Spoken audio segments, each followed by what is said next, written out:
제2의 약사별공을 시작하겠습니다.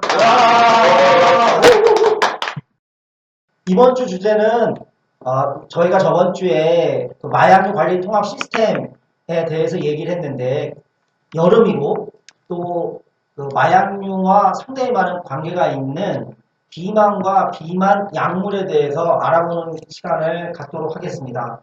저는 2회 사회를 맡은 스머프 천문호입니다. 지난주에 뵀었는데 이번에도 참여하게 된 빠챔입니다. 안녕하세요. 저는 기도원이라는 필명을 쓰고 있는 신영근입니다. 네, 안녕하세요. 저는 반도라는 필명을 쓰고 있는 황혜평입니다. 네, 안녕하세요. 저는 송혜진, 송입니다. 네, 다들 반갑습니다. 반갑습니다. 요새 무척 덥죠? 네, 더군다나 요새 또 월드컵 시즌이라서 이 저녁 때 늦게 월드컵을 시청을 하시는 분들도 있고 그래서 상당히 그 무덥기도 하고 피곤하기도 하는 그런 설인데 그와 함께 여름은 약국에서 사실은 좀 여름에는 약국에서 좀 한가한 철이에요. 그렇죠?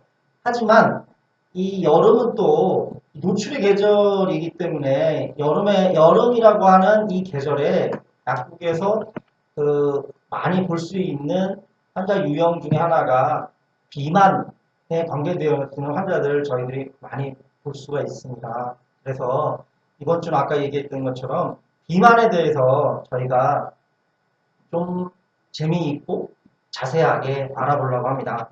첫 번째는 저희들이 그 비만이라고 하는 것들이 어떤 것이고 기준이 뭐고 그다음에 비만이 왜 문제가 되는지에 대해서 한번 알아볼까요?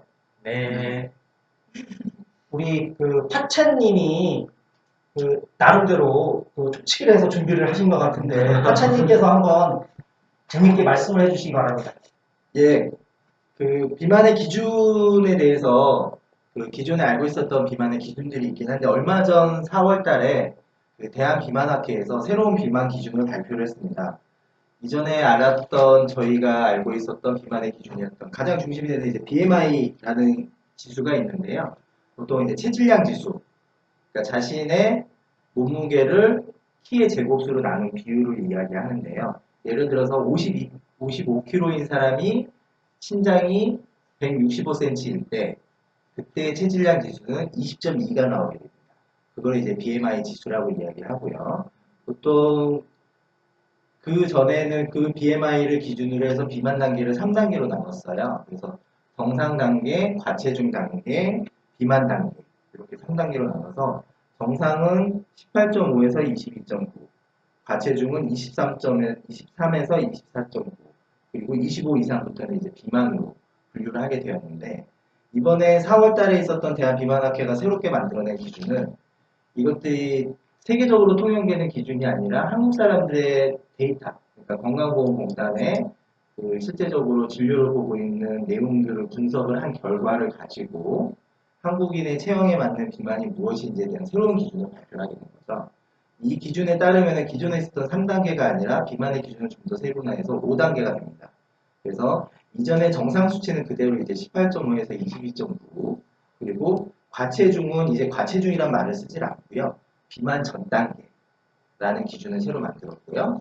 그리고 25 이상은 다 비만으로 봤는데 그 비만을 좀 더 세분화해서 비만 1단계는 25에서 29.9, 비만 2단계는 30에서 34.9, 비만 3단계는 35 이상으로 이렇게 세분화해서 나눴는데 이 세분화의 왜 기준 어차피 25 이상은 다 비만인데 왜 또 이후에 그 비만 단계를 1, 2, 3단계로 나누었냐?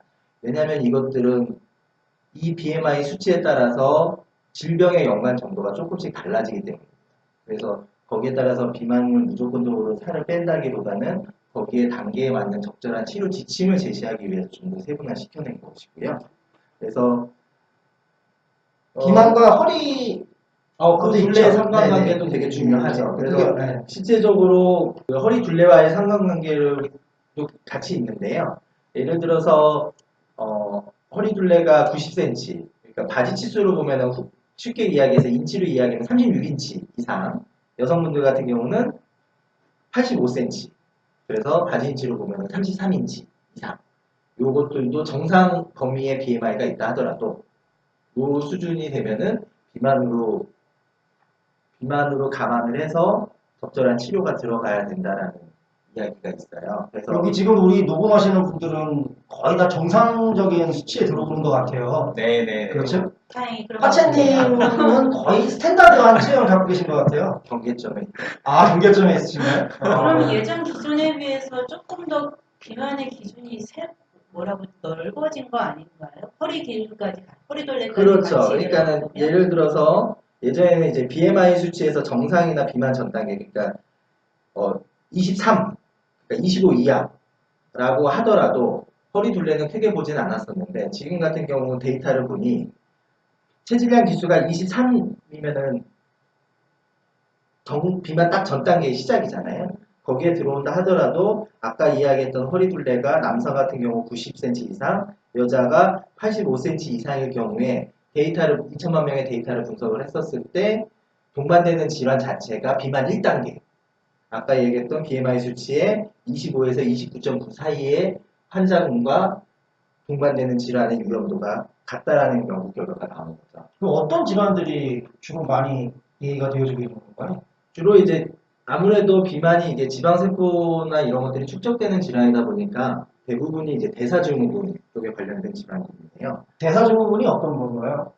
당뇨, 당뇨. 고혈압, 그리고 우리가 흔히들 콜레스테롤이라고 알고 있는 이상지질혈증 이런 것들의 세 가지입니다. 근데 이 세 가지 같은 경우는 실제적으로 혈관계 쪽에 작용을 하고 그렇게 됨으로써 심혈관계의 위험이라든가 뇌혈관계의 위험, 그리고 당뇨 같은 경우는 신장합병증이라든가 이런 것들이 유발할 수가 있기 때문에 사실 비만과 질병의 상관관계는 상당히 중요하다고. 하채님이 하루 온종일 보는 환자들의 상당 부분들이 그런 환자들이죠. 그런 질환들이 그 비만에 의해서 그 원인이 주로 많이 되나요? 아니면 거꾸로 그런 질환들 때문에 비만이 생기는 건가요? 일반적으로는 우리가 알기로는 그런 대사성 질환들 때문에 비만이 생기는 걸로 많이 얘기가 되어지고 있고, 그 건강보험 자료도 그런 식으로 많이 얘기가 되어지고 있는 거죠. 해석을 그렇게 하는 것들이죠. 지금 통상적으로는. 네, 그렇죠. 그래서 실제적으로 어떤 질환과 비만이라는 문제가 서로 어떤 것들이 선후에 있다기보다는 두 가지가 이제 동시에 동반되면서 나타나는 이런 식의 분석 결과들이 많이 나오게 되는 것이고요. 그리고 실제적으로 아까 얘기했던 허리 둘레의 부분들이 정상 체중에 있다 하더라도 허리 둘레가 제대로 정상 범위에 들어가 있지가 않게 되면 실제적으로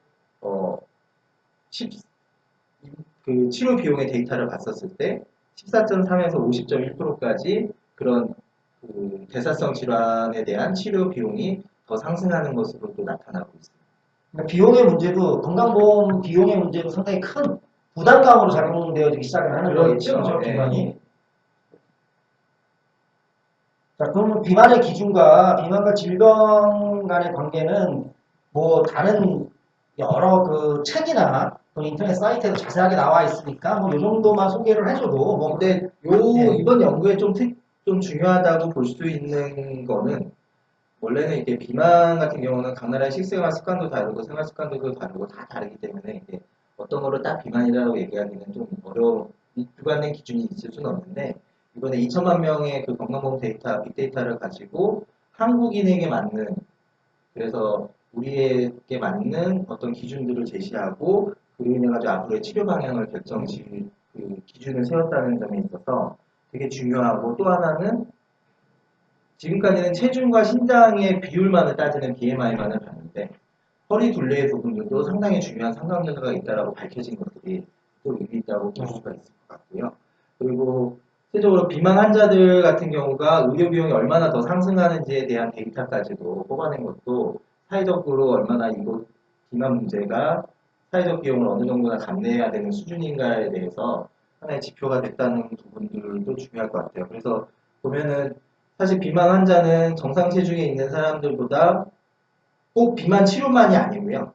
그로 인해 가지고 동반되는 질환 때문에 치료하는 비용 자체가 정상 체중에 비해서 연간 50만 원 이상 더 추가로 지출되는 걸로 결과가 나갑니다. 네.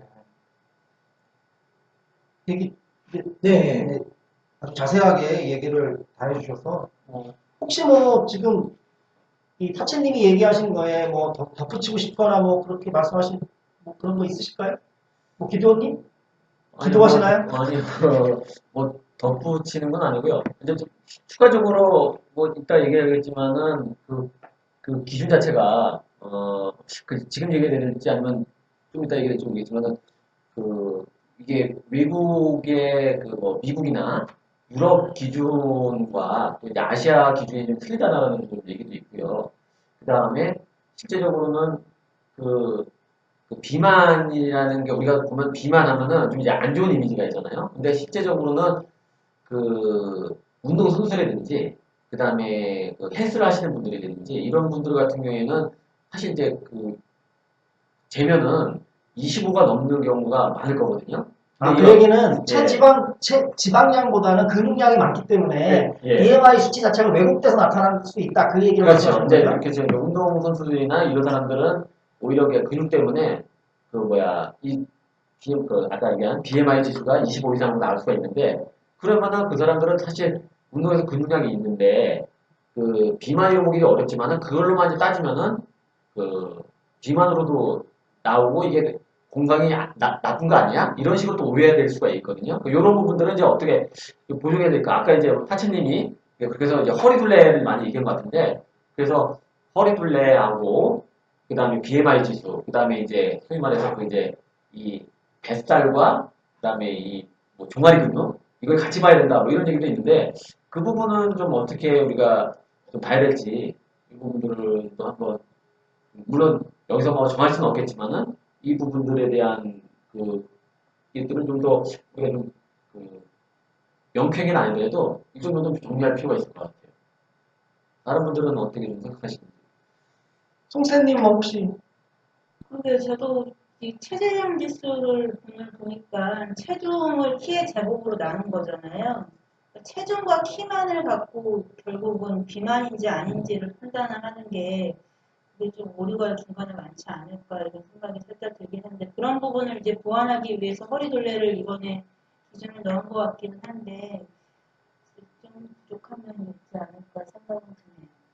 그래서 하여튼 지금 세 분이 말씀하신 내용을 정리를 해보면 BMI 지수로 단독적으로 비만인지 아닌지를 결정하는 거는 오류가 있을 수가 있고 따라서 BMI 지수와 함께 허리 둘레 지수, 그다음에 허벅지와 뭐 종아리 근육과의 상관관계 같은 것들을 종합적으로 봐서 비만이냐 아니냐라고 하는 판정을 하는데 사용해야 된다라고 대체적으로 얘기가 되어지고 있는 것 같아요.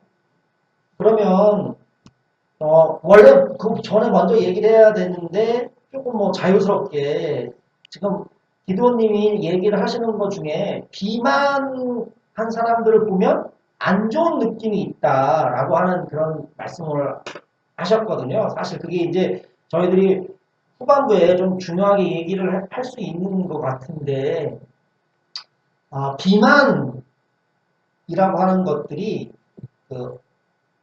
어떤 것 같으세요? 그러니까 우리들이 이렇게 얘기를 하는데 지금 우리는 대부분 비만 환자들하고 상담을 많이 해서 그렇지만 본인들이 생각하기에 비만하다라고 하는 거, 내가 비만하다 아니면 상대가 비만하다라고 하는 거에 대해서 어떠한 느낌을 갖고 있는지 한마디씩 좀 해주셨으면 좋겠는데. 근데 그런 비만에 대한 우리 이미지는 사실 예전 같은 경우에 먹을 게 많이 없고 식량이 없던 시절에는 아주 사장님 같으면은 배가 아주 많이 부른 사람의 그런 이미지라든가 그때 같은 경우에 그 비만의 이미지와 요즘과 같은 시대의 비만의 이미지는 요즘 같은 경우는 뭔가 좀 게을러 보이고 자기 관리가 좀 느슨한 것 같은 그런 부정적인 느낌의 뉘앙스가 훨씬 강하거든요. 그렇죠. 그렇기 때문에 그런 면에 대해서는 문제를 좀 생각을 해봐야 될 것 같아요. 네. 얼마 전에 저희 집 아이가 학교에서 이제 신체 검사를 하는데 거기서도 역시 이 체질량 지수를 갖고 이제 아이들마다 이 지수가 점수인 것처럼 다 말을 해주는 거예요. 그래서 너는 이제 등급화가 돼서 라는 지금 아니, 무슨 문제가 소고기도 있다. 그래서 저는 굉장히 좀 충격을 받았거든요. 네. 그거에 대해서 아 엄마 나는 지금 문제가 있는 등급이라서 이것 때문에 나의 지금 신체 검사 등급이 나쁘게 나왔다 이런 식으로 얘기를 하는 거 들었을 때 이건 좀 굉장히 문제가 있는 게 아닌가. 물론 비만과 질병의 연관관계는 있지만 비만했다고 해서 그걸 자체로 이제 부정적으로 보게 되는 그런 전반적인 이런 이미지 만드는 과정은 상당히 문제가 있는 것 같아요. 더군다나 지금 우리 송새님 아드님이 그 몇 살이죠? 아, 제가 말하는 딸이고요. 아, 지금 딸이. 5학년. 5학년, 초등학교 5학년 학교에서 그와 같이 어떻게 그 위계적으로 나누고 그런 얘기를 하는 것 자체가 좀 사실은 충격적이긴 하네요. 그렇죠? 너무나 요즘 같은 경우에는 초등학생이 아닌 유치원생부터 거의 70 먹은 노인까지 다이어트를 하고 사는 세상이기 때문에 이런 부분에 대해서도 비만을 우리가 어떻게 바라봐야 되는가에 대해서 생각을 해볼 필요가 있다고 봅니다. 네, 어쨌든 저희들이 오늘 나머지 시간에 또 그런 그 비만을 어떻게 바라봐야 되는지라고 하는 얘기들을 쭉 하게 되겠죠. 중간중간에 혹시 생각나는 얘기나 뭐 있으면 얘기를 해주시고요. 그러면 지금까지는 비만을 기준하고 통계상으로 나오는 뭐 질병 간의 상관관계 같은 것들을 일단 얘기를 했고요.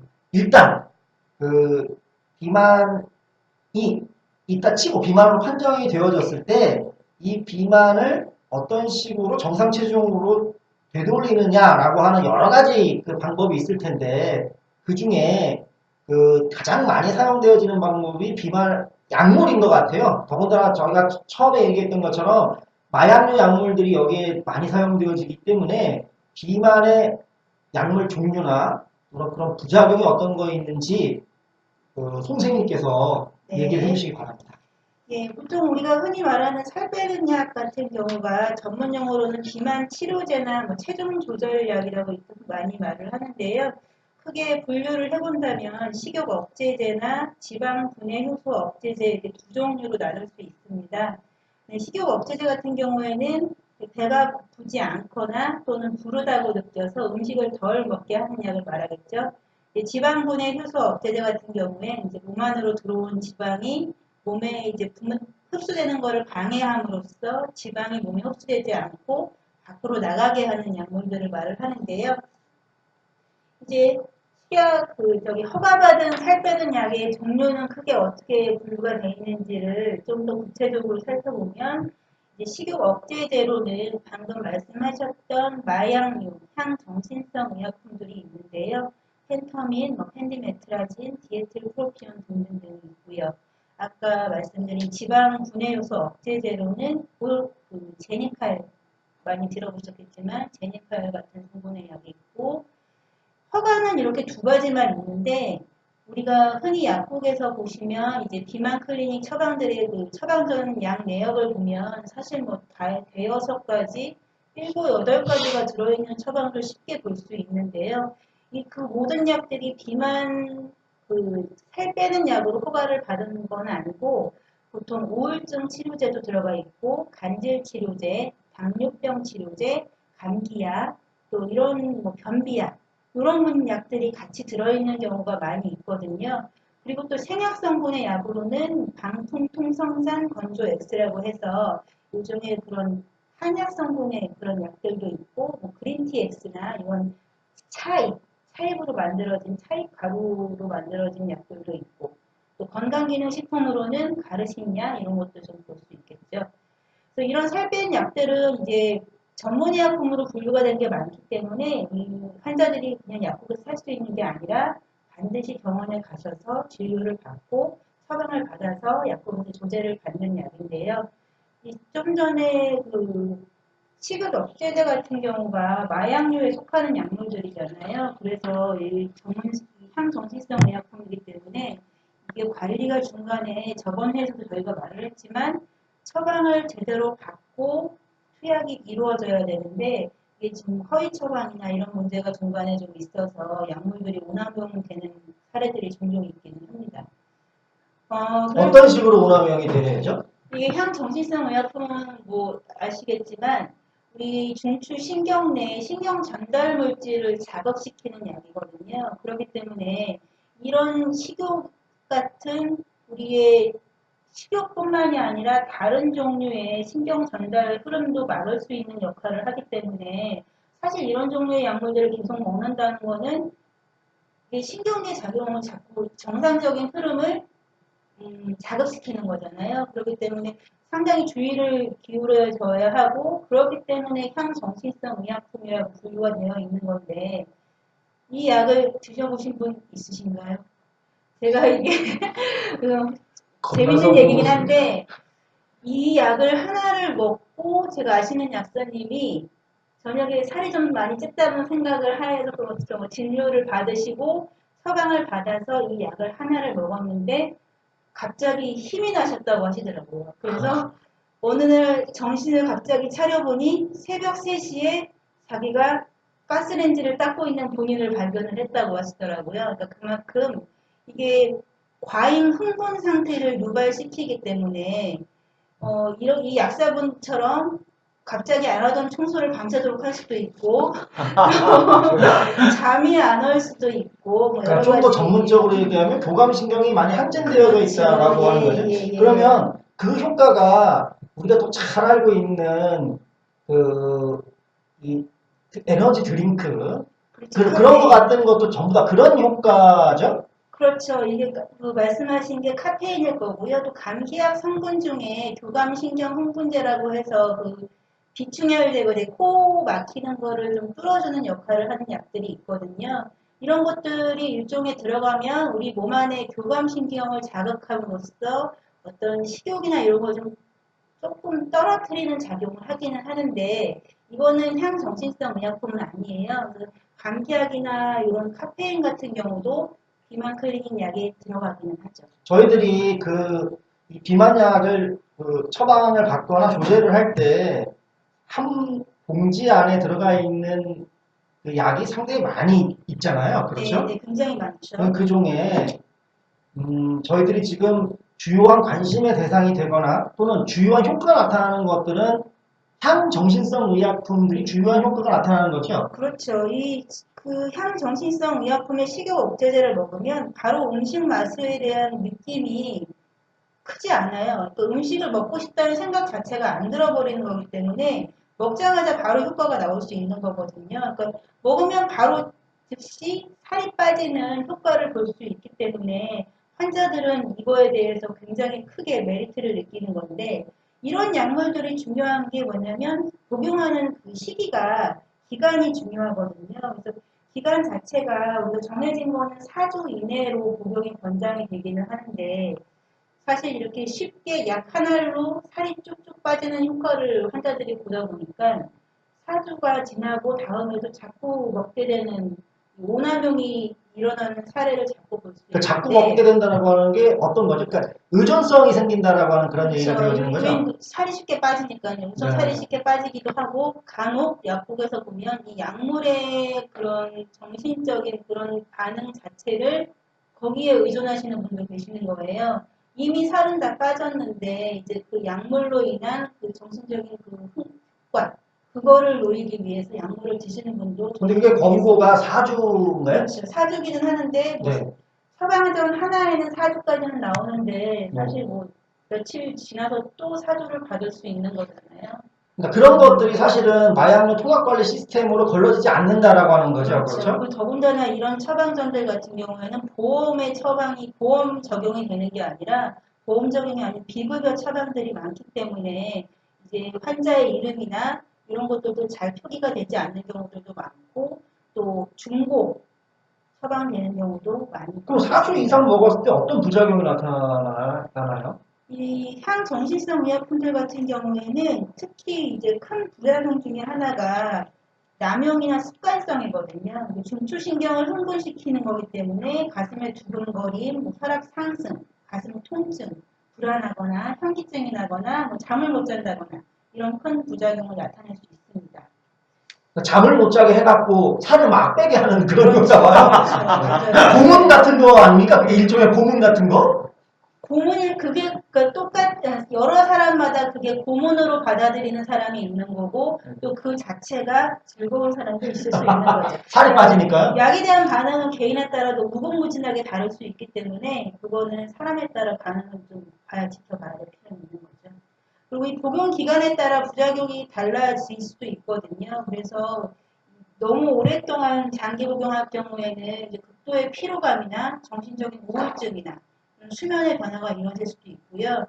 이게 이 살 빼는 약이 또 문제가 되는 거는 우리나라 같은 경우에는 FDA에서는 이런 향정신성 의약품이나 항우울제의 병용이 금기가 되어 있어요. 근데 우리나라 같은 경우에는 항우울제를 비만 클리닉 약에 같이 포함시켜서 나오는 경우가 많은데 이 항우울제의 부작용 중에 하나가 식욕 감소거든요. 근데 이 식욕 감소 효과를 이용해서 비만 클리닉 약에서 이 항우울제를 내는 거죠. 그래서 식욕이 떨어지는 효과를 더 증가시키는 건데 문제는 이 향정신성 의약품이랑 항우울제랑 같이 복용하는 경우에 굉장히 큰 부작용이 발생할 수 있음에도 불구하고 아직 우리나라에서는 이게 금기로 속하지 않습니다. 그래서 굉장히 일반적으로 많이 나오는 처방 행태 중에 하나인데 이거는 변경이 필요한 부분이라고 생각됩니다.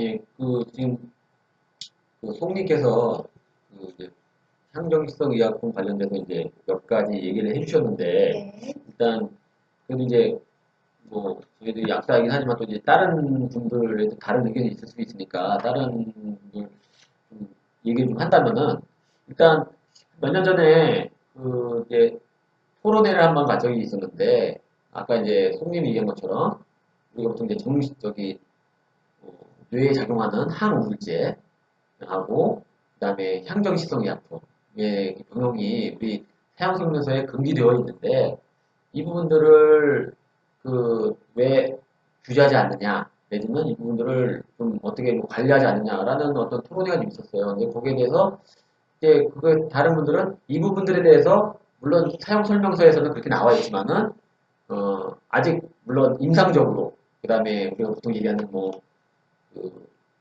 어떤 임상 시험이나 아니면 어떤 환자 대조군이라든지 뭐 코호트 연구라든지 이런 것들을 통해서는 없었지만은 소위 말해서 몇몇 케이스 스타디를 해보니 이걸 써도 크게 문제가 없더라라는 뭐 의견도 있었고요. 그 다음에 식약처나 이쪽에서도 그분들 권고사항이기 때문에 이거를 뭐 아주 사용 못하게 하는 부분들은 또 아닌 것 같다. 뭐 이런 얘기도 나왔어요. 그러니까 그래서 이제 이 부분들이 정말 우리가 지금 얘기한 것처럼 정말 절대적으로 이게 정말 큰 문제가 되느냐에 대해서는 저쪽도 이제 뭐 의사라든지 아니면 또 이제 이거에 대해서 긍정적으로 생각하시는 분들은 또 다르게 생각할 수도 있을 것 같고요. 그 다음에 아까 이제 4주 이제 말씀을 해주셨는데 또 이제 어떤 이제 에서는 3개월까지 써도 된다.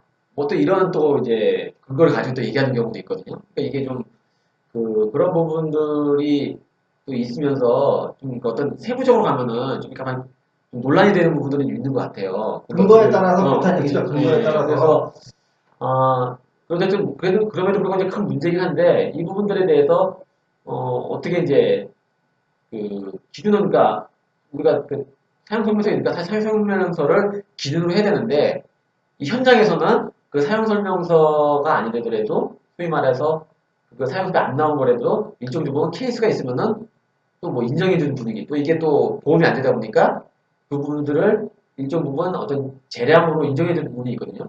이런 부분들을 어떻게 하면은 좀 없앨 수 있을 것인가 아니면 그 부분들을 그러면 아니면은 어떤 좀 더 좀 세밀한 기준을 만들어 게 필요한 것인지 이런 좀 근데 문제가 됐던 게 비만약은 여름에마다 방송을 타잖아요. 그러니까 이 약물을 먹고 사망에 이르렀다라고 하는 내용들이 많이 나오고 그런 걸 놓고 보면 이 약물이 향정신성 의약품이고 이미 경험적으로 사람이 사망을 했던 그 케이스가 상당히 많이 있고 근데 그 부분들은 관리가 되어질 수가 없는 거잖아요.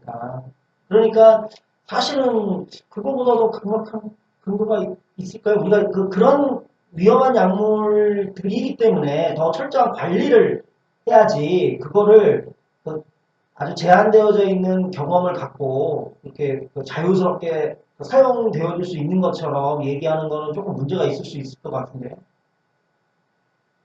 아, 그렇죠. 뭐, 그게 제 의견이 아니라, 아니, 그렇죠. 네. 그런 이제 의견이 있다는 거고, 그러니까 이제 좀, 오히려, 그런 부분들을 좀 강력하게, 소위 말해서 이제, 이 당국에서는 좀, 이거를 좀, 그러니까 아주 위중함으로 보고 해야 되는데, 그런 부분들에 대해서 오히려, 그런 케이스 스타일을 보고 충분히 뭐, 가능하다, 이런 식으로 자꾸 이제, 그 당시에는 허용하는 분위기 좀 있었거든요. 당국에서도. 그러니까, 이런 부분들에 대해서 이게 매년 사실 매년 나오는 얘기잖아요. 매년마다 여름마다 매년 나오는 여름에도 나오기도 얘기고요. 1년에 한 번씩 뭐 사망했다 그다음에 나오는데 부작용이 상당히 심하게 났다. 뭐 근데 나와야 나오죠. 결론은 다시 또 재량에 맡기는 현장에 맡기는 이런 식의 반복적인 부분들이 있었거든요. 그러니까 그런 부분들을 어 이제 우리가 지난번 1회에 마약류 통합 시스템도 만들었는데 이거를 어떻게 할 거냐라는 부분에서 이제 좀 더 그 어떤 논의가 좀 더 확산돼서 이런 것들을 사용 설계사에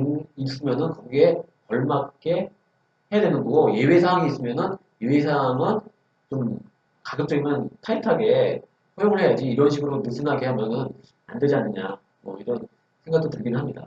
선생님, 아까 그 약물, 이제 그 약물에 대해서 여러 가지 그 말씀을 해주셨는데, 이거를 먹는 그 환자분이 약을 먹고 어떠한 증상을 느꼈을 때, 그 의사 선생님이나 약사 선생님한테 가서 얘기를 할 수 있는지, 그 약을 먹고 복약 시 그 주의사항 같은 거 뭐가 있을까요? 그러니까 아까 심장 두근거림 같은 것도 있었다고, 하고 심장이 답답한 같은 것도 있었다고 그랬을 때 그런 뭐 증상이 나타났을 때 약을 중단을 하고 가서 물어보고 뭐 그런 네네네네. 증상들.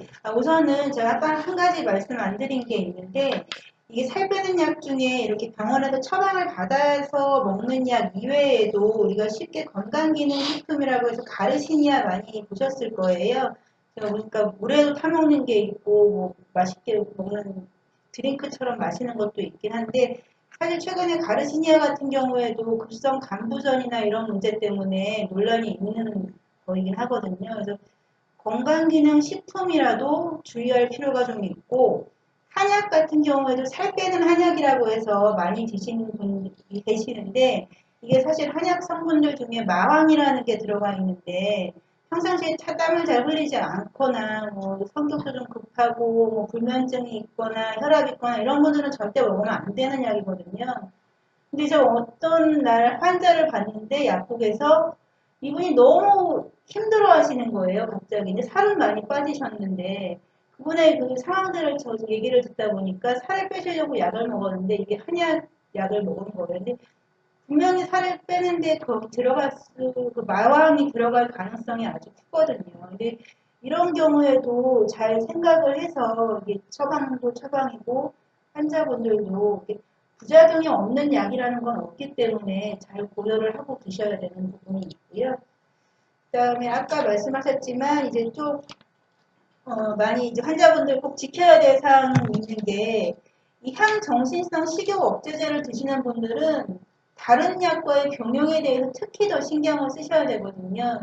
다른 종류의 식욕 억제제나 아까 말씀드린 뭐 항우울제, 항간질제 이런 약들이나 아니면 또 뭐 의약품도 마찬가지고 술도 마찬가지고요. 절대 같이 복용을 하면 안 되거든요. 그렇기 때문에 그런 부분 특히 더 조심해 주셔야 되고 반드시 3개월은 넘기지 않는 게 중요하고요.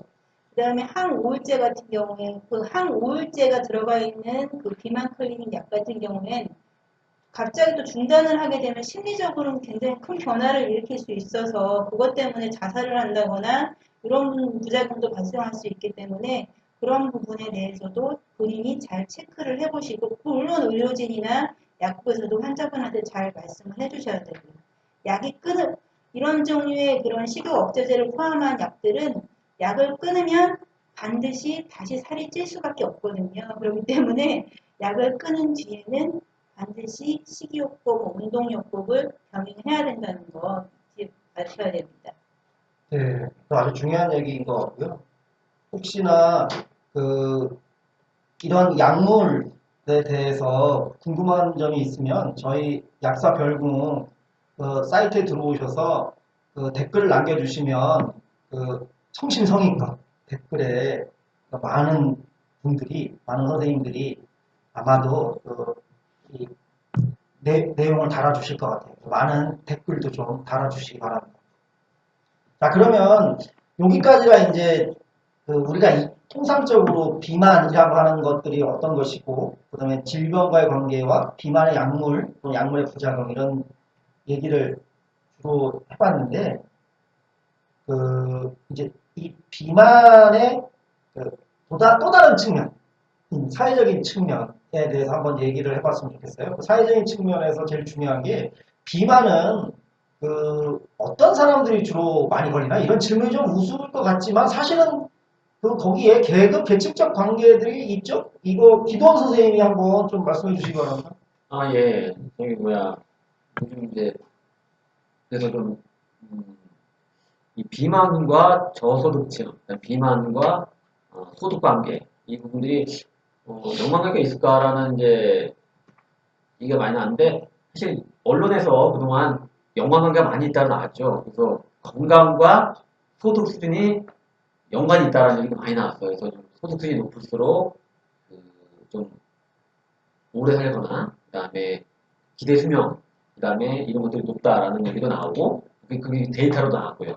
그다음에 소득이 낮을수록 기대 수명이 낮고 실제적인 어떤 수명도 짧았다라는 얘기인 것처럼 이 부분도 이미 예전부터 2000년대 이후로는 그 소득 수준과 그다음에 비만과의 연구 데이터가 많이는 아니지만 어쨌든 여러 군데서 나오더라고요. 그래서 우선 일단 2011년도에 그 한국보건사회연구원에서 저소득층 아동 비만하고 그다음에 이 상관관계를 연구한 자료가 있었어요. 거길 보니까 전체적으로 저소득층 여아나 남자아이가 정상 체중을 가진 애들보다는 어쨌든 체질량을 분포를 봤을 때 과체중이라든지 아니면 비만 쪽에 더 많이 있다라는 것들이 좀 있었고 또 하나 특징은 그 저소득층 층 내에서도 차상위 가구 그다음에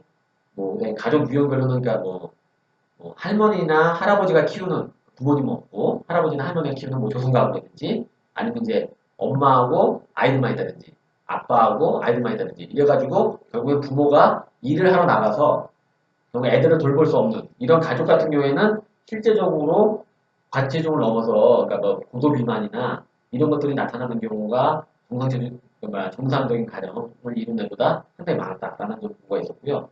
소득이 높은 가정. 그렇죠. 소득이 높은 가정에 비해서 많았다는 얘기. 그래서 이미 아동들 같은 또 이 층들은 특이하게 이런 비만층도 있었지만 아예 저체중들도 많았다는 거죠. 그러니까 쉬운 말해서 어떤 먹는 어떤 음식에 관계에 있어서 문제가 있어서 아예 못 먹어서 그러니까 골고루 못 먹어서 저체중이 있거나 말 그대로 인스턴트 음식이든지 이런 것들 많이 먹어서 비만이나 뭐 고도 비만으로 간다든지 이런 식의 좀 있었고요. 그 다음에 또 특이한 케이스가 2016년도에 국민건강보험공단이 이제 비만 백서를 또 발간했었는데 거기에 보니까 이제 전체적으로 이제 우리나라 국민이 또 비만율이 좀 올라갔다라는 것들이 나오고 그 중에서 그 소득 수준이 낮은 그 일분위 그러니까 소위 말해서 가장 낮은 분위기가 그 고도 비만율. 여기 고도 비만율이라면은 보통 이제 아까 우리 파채님이 그 비만율 1단계, 2단계, 3단계 말씀해 주셨잖아요. 우선 2단계, 30이다. 체질량 지수가 30 이상 넘는 고도 비만 단계가 상당히 좀 높았다. 그래서 그리고 그러한 어떤 그 퍼센티지가 점차 2006년도에는 예를 들어서 격차가 정상 수준하고 뭐 퍼센트가 0.1%뭐 이렇게 찬다면은 뭐 2015년도에는 뭐 0.5%, 0.1% 이렇게 더 올라갔다라는 게 나와 있고요. 그다음에 그 영유아의 비만율도 이 중간소득의 어떤 영유아 비만율도 낮고 그다음에 저소득층, 고소득층의 저소득층의 어떤 그 비만율이 높다라는 것도 나왔어요. 그다음에 또 하나 특이한 게 있었는데 또 서울대 의대 어떤 그 의료관리학 교실에서 했었는데 여기는 보니까 여자들은 전체적으로 다 비만율이 높았어요. 근데 남자들은 보니까 소득 수준이 높을수록 그 비만율이 또 높은 경우가 있더라고요. 근데 여기서도 자세히 보면은 이제 고도비만율, 그러니까 소위 말해서 30 넘어가는 어떤 그 소위 말해서 질병과 가장 연관성이 있고 이런 어떤 그 고도비만율이나 아주 초고도비만율, 35 이상 넘는 이런 경우에는 오히려 더 저소득층에서 높게 나왔다는 거죠. 그러니까 이제 우리 쪽에서도 물론 일반적인 25 넘는 소득 수준에 따라서 높는 부분들이 있었지만은 결국에는 고도비만율이나 초고도비만율에서는 저소득층이 높게 나왔다라고 할 때 결국에는 그 저소득층이 먹는 어떤 식생활 습관이라든지 그 다음에 그 실제적으로 생활 습관 그 다음에 그 어떤 식이 습관과 운동 생활 이것들이 규칙적이지 못한 부분들이 사실 그 저소득층들한테 있을 수밖에 없기 때문에 이분들이 어떤 비만율하고 상당히 밀접한 연관이 있다는 것이 나오고요. 아마 그런 것들을 계속 연구하다 보면 이 격차가 점점 더 많이 생기지 않을까 생각합니다. 그러니까 그 원인이 그 칼로리만 높은 영양가가 없는 음식을 주로 많이 먹고 있기 때문이다라고 하는 그런 건가요? 예, 그래서 그 대표적으로 패스트푸드 같은 거는 그런 예, 예. 아까 2011년도 그 보건사회연구원에서 나온 부분들을 보니까 거기서 이제 그 후 대처 방안으로 이미 이제 초등학교하고 지금 중학교가 그 무상급식을 하고 있잖아요. 무상급식이 있는데 거기서 그런 학교에서 하는 급식 말고 따로 얘들이 이제 방과 후에 나오는 급식이잖아요. 급식 수준 부분들에 대해서 신경을 많이 써야 된다라는 걸 하고 지금 마침 그 보건복지부 산하에 물론 잘 되고 있는지는 잘 모르겠으나 드림 스타트라고 그 어떤 복지하고 아이들 건강을 같이 이제 매치하는 사업이 있어요. 거기 이제 아마 그래서 아이들의 어떤 그러니까 식생활 습관이라든지 이런 것들을 개선하기 위한 여러 가지가 보조하는 것, 저소득층들, 뭐 차상위계층들 이렇게 해당되는 것들을 지원하기 위한 프로그램이 있는데 그 정도 수준으로 어떤 급식 수준을 빨리 개선해야 된다라는 식의 얘기가 나오는 것처럼 나왔거든요. 그거를 봤을 때는 이쪽 그 저소득층 아이들의 그 급식 어떤 상황, 그러니까 학교에서 먹는 게 똑같겠죠. 어떻게 했습니까? 근데 그 후에 방과 후에 뭐 아침이나 저녁이나 먹는 부분들이 확실히 문제가 있다라고 해서 그 부분들에 대해서 많이 나온 거고요. 그 다음에 이제 어쨌든 물론 이제 건강 백서에서는 뭐 비만 백서는 어떤 대처 방안 이런 부분들이 구체적으로 나오는 건 아니지만은 여하튼 이분들의 어떤 그 식생활 습관 부분들이 아무래도 이제 골고루 그다음에 이제 섭식 생활을 하지 못하니까 좀 이런 부분이 나타나지 않았나 생각이 듭니다. 골고루 먹어야 된다라고 하는 것들은 일반적으로 야채, 그다음에 우리가 그냥 통상적으로 얘기하는 야채도 많이 먹고 고기도 그거 중에서 먹고 뭐 탄수화물도 골고루 먹는 이런 거를 얘기를 하는데 저소득층 가족의 그 아이들은 그런 것보다 편중돼서 음식을 먹고 있다라고 하는 얘기. 아니 그렇죠. 한번은 이미 데이터상으로 이게 그 편중된 원인이 그런 음식들을 사서 먹을 수 있는 그 소득도 없고 시간도 없는 거다. 그렇게 얘기를 해야 되는 거겠죠? 예, 그렇게 유추할 수가 있는 거고요.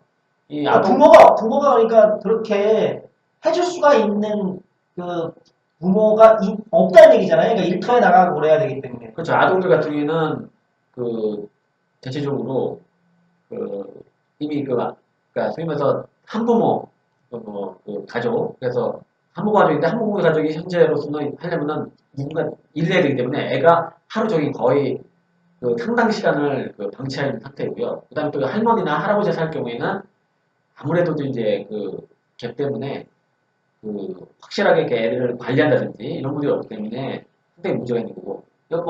그다음에 뭐 어른들도 마찬가지겠죠. 그러니까 소득 수준이 낮으면은 실제적으로는 어떤 먹는 거에 대한 부분들에 있어서 실제로는 소득 수준이 높은 사람들에 비해서 음식을 먹는 부분에 있어서 상당히 한계가 있을 수밖에 없고. 그리고 이번 문재인 정부 들어서 가장 중점적으로 얘기를 했던 내용들이 소득 중도 성장이라고 하는 내용들을 얘기를 했고 노동시간 단축이라고 하는 얘기들을 같이 얘기를 했었었는데 사실은 이번에 그런 최저임금 산입 방법이라든지 그다음에 노동시간 계도기간 6개월이라고 하는 이런 거를 통해서 사실은 상당 부분 많이 후퇴하는 거잖아요. 후퇴한 지경에 이르렀잖아요. 그러니까 예를 들면 지금 말씀하신 그 부모들의 노동 시간과 소득 수준이 증가를 하지 않으면 그 애들의 건강이라고 하는 부분들은 상당히 안 좋아지는 쪽으로 갈 수밖에 없다라고 하는 부분들이고 그게 아까 우리가 얘기했던 그 고도비만 쪽으로 가서 그 질병과 연관관계를 가질 수밖에 없는. 그러면 또다시 그 질병을 치료하기 위해서 건강보험이 사용 비용이 증가돼야 되는 악순환이 계속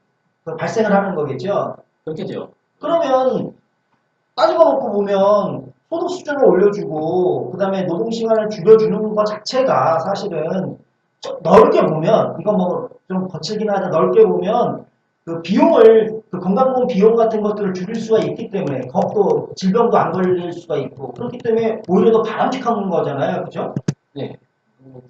그러니까 사실 그동안 나왔던 자료에는 아무래도 이제 그 어떤 그 근본적인 사실 저소득층이 이 문제가 있으니까 이 소득을 어떻게 할 거냐라는 부분들과 그다음에 그 사회적 경제적 조건을 어떻게 만들어 줄 것이냐에 대해서는 사실 좀 두리뭉실하게 나오는 부분들이 있고요. 그다음에 그 말 그대로 이제 그 어떤 각 지자체에서 그 일정 정도의 그 복지적인 차원으로 하는데 이 부분들이 이제 좀 선별적인 부분들도 있고 그다음에 일정 부분 좀 시혜적인 어떤 성격들도 있는 것 같고요. 그래서 이게 구체적으로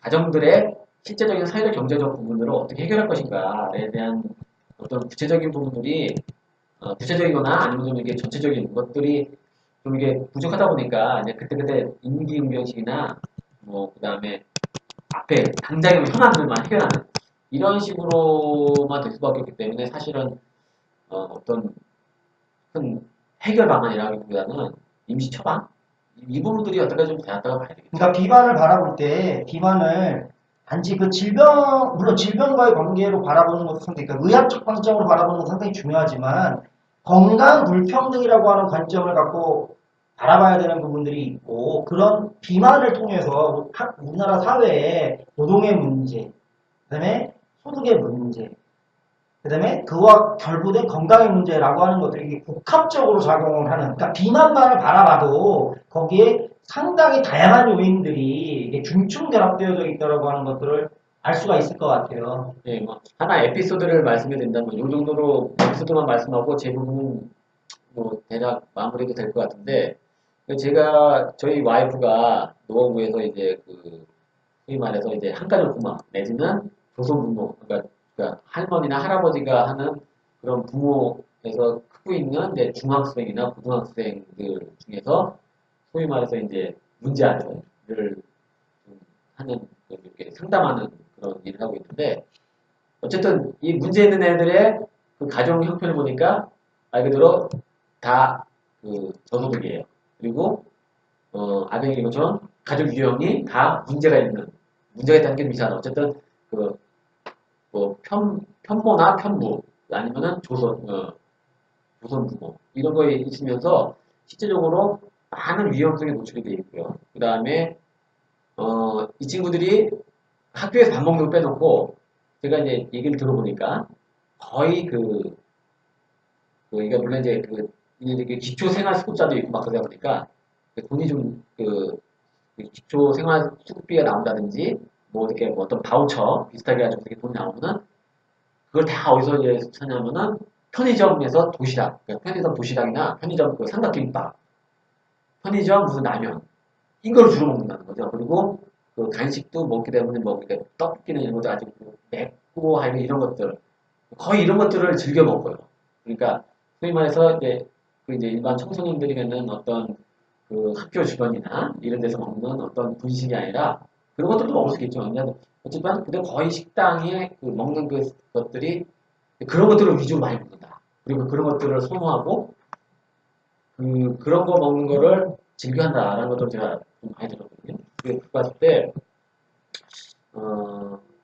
그 친구들이 물론 비만으로 갈 수도 있고 말 그대로 말 그대로 어떤 체중 관리 안 돼서 오히려 전체적으로 갈 수도 있는 그런 어떤 위험성이 많이 노출되고 있다.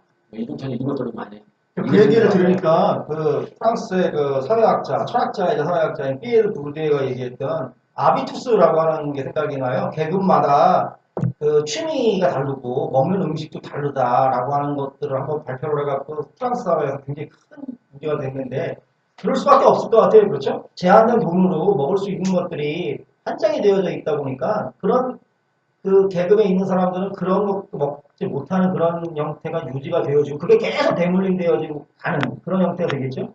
예, 그게 좀 이제 극단이 있으면서 이제 범죄로 갈 수도 있고 뭐 그런 거죠.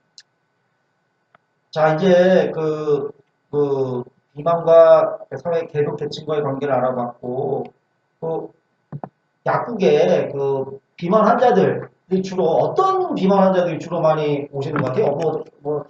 그 우리 그 단도님께서 보신 약국에서의 비만 환자들을 뭐 재밌는 거라든지 인상 깊은 거 같은 거 한번 말씀해 주시죠.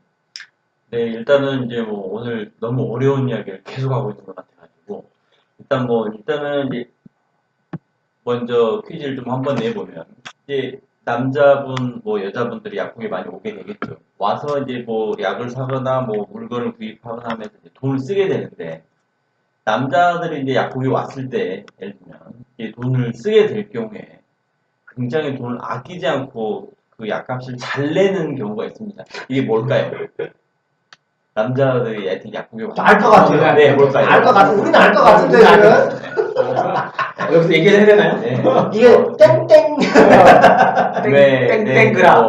뭐, 네, 꼭 그런 건 아니지만, 뭐, 일반적으로 이제 그 남자 환자분들이 이렇게 왔는데, 그 쿨하게, 뭐, 약값이 비싸지 않는데, 약값이 뭐 몇십만 원 이렇게 이상 나오는 좀 고가이긴 하지만, 전혀 뭐 이렇게 비싸지 않은 표정을 하고, 이게 뭐 카드도 잘 내시고, 이렇게 하는 경우가 간혹 있습니다. 그 경우가 이제, 보면은 뭐 특히 이제 남성들의 이런 이제 뭐 발기부전 관련된 요런 관련된 쪽들은 굉장히 남자분들이 쿨하게 이 약값을 뭐 따지지 않고 잘 지불합니다.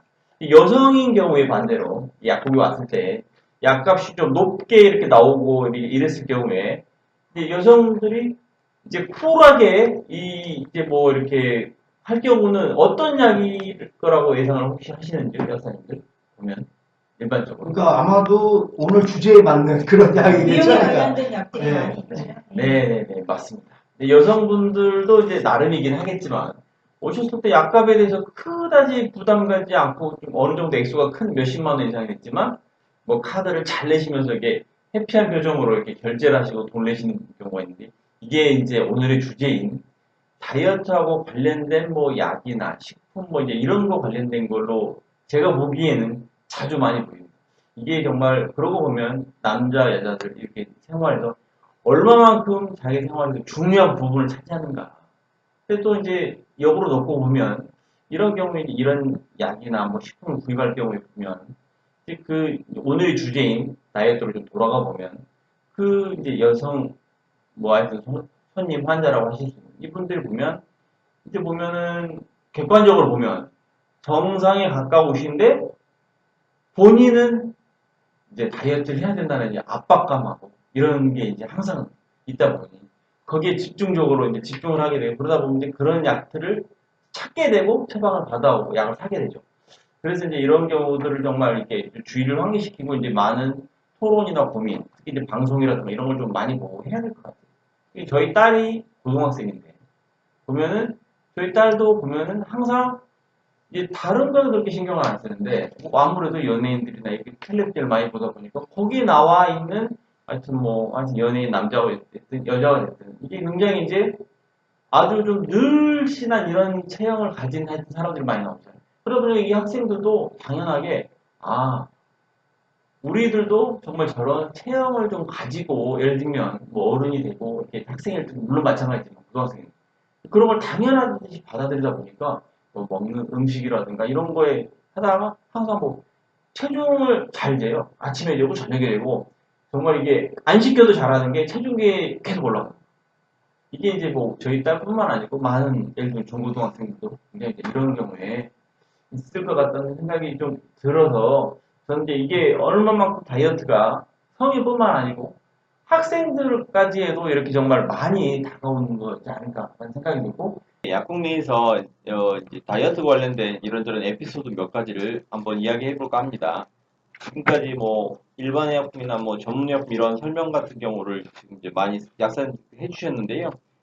일단 보면은 이제 뭐 예를 들면 이게 되게 이제 계속적으로 예를 들면 이제 뭐 여성분들이 오셨는데 뭐 관장약이라든가 뭐 장 청소하는 약이라든가 뭐 변비약이라든가 뭐 이런 거를 아주 주기적으로 계속 많이 사가시는 뭐 여성분이 계십니다. 이런 경우는 실제로 이제 거기 용도에 맞게끔 사가시는 경우도 실제로 있긴 하지만 또 간혹 많은 경우의 수는 이런 거를 습관적으로 찾으시는 분들은 대부분 본인의 다이어트, 뭐 체중 관리라든가 이런 걸 위해서 사가시는 분들이 의외로 많으세요.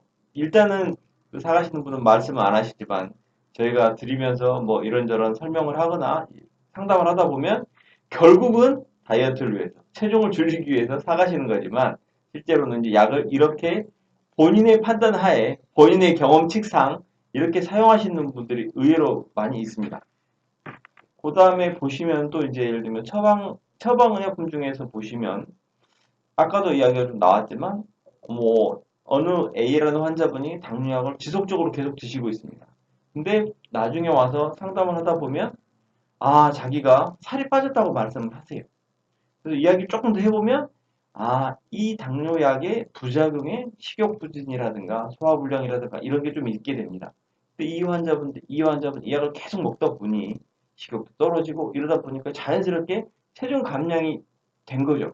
근데 이 환자는 이 당뇨 조절하는 데 만족보다는 내 이 약을 먹어서 식욕도 좀 떨어지면서 체중도 조금씩 감소한다. 여기에 대단한 만족을 하시고 계시는 환자들도 의외로 많아요. 그래서 이제 이분은 당뇨약을 더욱더 열심히 먹죠. 당뇨뿐만 아니고 내 체중 관리를 위해 이런 경우도 좀 많이 있고요. 또 다른 경우를 또 한번 예를 들어 보겠습니다. 보면은 이제 어르신들 중에서 와가지고 약을 타실 때 이런 경우 많습니다. 이 약 먹으면 살찌나요? 이 약 먹어서 뭐 식욕이 좋아져요? 이런 말씀을 하시는 경우가 간혹 많이 보입니다. 이런 경우들은 이제 아예 처음부터 이제 우려를 하는 거죠. 내가 이 약을 잘못 먹었다가 내 몸의 치료를 위해서 먹는데 알고 보니 뭐 입맛이 좋아지고 살이 찐다더라 소문을 들어가지고 항상 이걸 확인을 하시는 특히 이제 아주머니들이 아주 많이 계십니다. 그래서 이 경우가 사실일까 아닐까 이제 살펴보게 되면 일정 정도 맞는 말이긴 하지만 꼭 맞는 말은 아닙니다. 일부의 뭐 정형외과라든가 피부과라든가 일부 질환의 처방의약품 중에서 먹게 되면 정말로 식욕이 좋아지면서 얼굴이 좀 붓거나 체중, 뭐 잘 먹게 되니까 또 체중이 늘 수 있겠죠? 이게 이제 사실이긴 하지만 모든 약이 그러지는 않는데 이런 선입견을 가지고 이런 경우가 굉장히 많이 있게 됩니다. 그래서 이제 약국에서 상담을 하다 보면 이런 부분들에 대해서 이제 환자분들한테 정확한 설명하고 이제 오해나 이런 게 생기지 않도록 저희가 설명을 해주는 게 가장 큰 것 중에 하나이기도 하고요. 그다음에 이제 뭐 아까 나온 차 종류라든가 뭐 건식 한약 뭐 이제 이런 것들도 너무 오랫동안 지속적으로 먹게 되면 간이나 신장에 실제로 조금씩 이제 뭐 영향이 올 수가 있는데 이런 경우를 강구하는 경우가 많기 때문에 혹시라도 이제 이 방송을 들으시는 분들이 계시면 이 관련된 이야기를 듣다 보니까 아니 우리 가족은 우리 부모님은 여기 좀 연관이 있는 것 같다. 이런 경우는 항상 이제 뭐 하여튼 병원이 됐든 약국이 됐든 전문가들한테 항상 뭐 상담도 하시고 좀 체크를 하면서 이런 뭐 약물이나 건식들을 좀 복용하는데 좀 주의를 했으면 좋겠습니다. 네.